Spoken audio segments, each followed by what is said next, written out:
that's fine. I'm sure a lot of people can relate to that. Yeah. That's what what makes it this show real.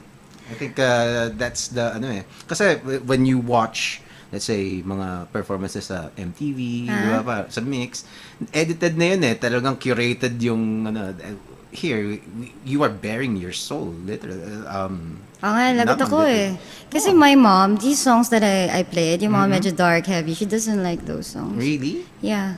Well, I would understand, pero diba? But it's you. Oh, it's funny. I used to listen to I listened to Sugar Hiccup. I was really, I was a big fan, and then I would play their song, yung Bells in My Shadow, and then my mom would knock on the door and like, ano ba yung pinapatugtog mo?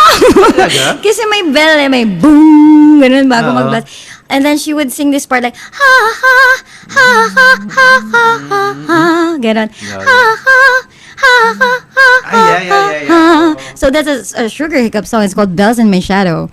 So like I would crank up the volume, and my mom would like, no, like, PJ, ano ba yung pinapakinggan mo? Tatakot na siya, baka ka na dyan. I remember, ang galing nun. Kinakanta ko talaga yun. He is my king, my soul sanctuary. With him and him within, his glory seals my faith. That's Sugar Hiccup. I was a big fan. I was really? I would listen to Womb and Oracle like nonstop. I've listened to their album. Nanghiram ako nung pero hindi ko na naalala. Pero except for 5 years, of course. Yeah, I tried. I would sound like a duck, screeching. I was trying to reach it. It's too high. Diba? And that song is she's a genius, no? Kasi it just has one line. But he will never be back. Yun lang yung lyric nung song na. But he will never be. And then she's like, she got. Yeah, because I don't. Ba yun? Yeah. Yeah, I don't know the concept or the story of the song, pero I have my own interpretation. Because she was like humming She was waiting for the guy. That's why it's called 5 years. She was like, una, hindi pa siya galit. She was just like waiting.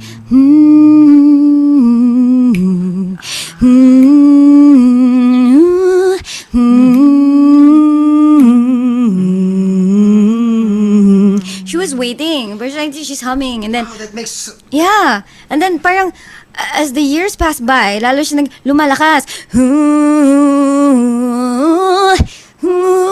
She's getting parang impatient. Intense. Yeah, intense na. It gets intenser. Yeah. So within that, so 5 years, right? So doon na pagdating sa 5 years, she was like, so na-realize na hindi babalik yung guy. So it's like, but I'm not speaking this is not how it's your theory. It's my theory. Yeah, it's my theory. Well, so if the line is he will never be back, so they were together but he left. Or like they broke up or something. Yeah, and then she still loves the guy, like waiting for him.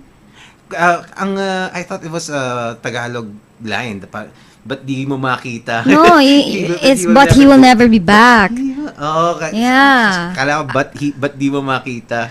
Kasi I didn't have the leaflet to read the lyrics. I met her, and then I was like telling her all my theories, and she was like shocked na parang, grabe, you're such a big fan. Kasi pati yung mga art, yung cover ng album, alam ko yung inaral ko I know that your album Womb is like this, ganyan.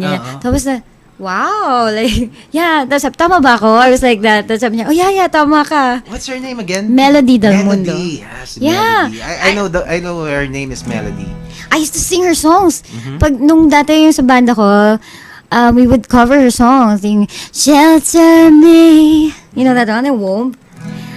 I'm sure I've heard I heard it. Ang galing nun, because Womb is about, it's I know it's a very, yung topic. Parang it's about the baby that's, parang, I don't know, I think... Fetus? Yeah, pero parang feeling ko, it's about abortion. Yeah, so I think I asked her when I watched her, when they came back here for their last show.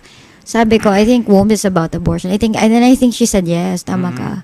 So that's why the chorus is, di ba she was sing, aha, aha, aha, aha.